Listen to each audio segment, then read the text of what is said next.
Yo, welcome back. Tell me you all didn't lose your minds when Netflix officially dropped the news that a brand new Pride and Prejudice series is on the way. I know Netflix got a brand new cast stepping into those Regency outfits, but be real with me for a second. Who else is sitting here wishing we were getting a sequel to that legendary 2005 movie? I'm talking Keira Knightley and Matthew McFadden pulling up at Pemberley. And the thing is, this might happen any time now. I'm gonna be honest with y'all. Ever since the credits rolled, I've been asking the same questions to myself over and over again. What actually happened after Lizzie Bennet said yes to Mr. Darcy? How crazy did life inside Pemberley get once high society realized Lizzie doesn't play by their rules? Let's get right into it. Normally, the sequels pick up 1 to 2 years later than the original movies. But now that the movie itself is 20 years old, the original cast has naturally aged too. So waiting to see a 1 or 2 year time jump would be unrealistic. I would say 15 or 20 years after Elizabeth Bennet married Fitzwilliam Darcy, Pemberley is no longer the setting of their happy ending, but the home of a family approaching its first great crisis. The dynamics of the story will completely shift, y'all. Since the first story was about overcoming pride and prejudice, the sequel will be about what happens when love must survive real married life, social expectations, and family obligations. After 20 years, our couple will now be experienced parents and established figures at Pemberley. We all know they love each other, but their differences wouldn't just disappear after the vows. Their relationship over the years would be tested by parenting, inheritance, class, and responsibility. Elizabeth would already be used to being the mistress of the Pemberley estate. And while she softens Darcy's aristocratic personality, Darcy will adore her mind and boldness. But in the movie, we may see the couple not as the young couple struggling through the marriage and responsibilities, but as the mature parents in their 40s. I can totally see them with 3 or 4 kids by now. Elizabeth, being the woman she is, will be the mother who guides her daughters through the marriage market without becoming as frantic or overbearing as Mrs. Bennet was. However, she will definitely be in the ironic position of strategizing in the London balls for her daughter's happiness. She will teach the girls to think for themselves and marry for love, while Darcy does everything he can to protect his children from society's brutal rules.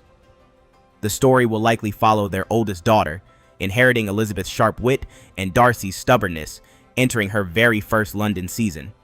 Because, let's be honest, every London season needs its own Mr. Wickham. Approaching marriageable age, the daughter's biggest struggle will be repeating or resisting her parents' romantic mistakes. Do you think her daughter will be just like Elizabeth when it comes to the London socialites, or will we see a much more docile girl? And don't tell me Lady Catherine wouldn't still have something to say 20 years later. I can totally see her criticizing Elizabeth's parenting, her daughters, or whoever tries to marry into the family. If she's still around, she's definitely showing up to cause problems. But y'all know the real chaos has never come from Lady Catherine. It's always been the Bennet sisters. Well, after the first movie, Jane and Charles Bingley might have moved to an estate close to Darcy's. I can totally see their house being warm, peaceful, and probably full of kids. Jane will probably remain Elizabeth's closest friend. Then there is Lydia. After everything that happened, I don't think her marriage to George Wickham lasted very long. Their love crumbled as Wickham's debts and constant infidelity took a toll on Lydia. She will be a miserable woman who is still chasing the same glamorous life. Except now the money's gone, and Wickham's made everything worse. In the sequel, she will return to Pemberley to ask for a loan from her sister Elizabeth and create tension in the family when Elizabeth is already stressed with her children. What do you think? Would the main problem between Elizabeth and Darcy be Lydia's return, or would they overcome it as their love grows? As for the last 2 sisters, I think Mary won't stay the same invisible girl who stays home and plays piano. I can see her using her love for books and being a teacher in a school. She could be unmarried, but she'd certainly become a much more confident and independent woman. Now hold up, here's my favorite sister, Kitty Bennet. After she got out of Lydia's influence, she might have spent a lot of time with Jane and Elizabeth. She will mature considerably thanks to the manners and education she got from her sisters.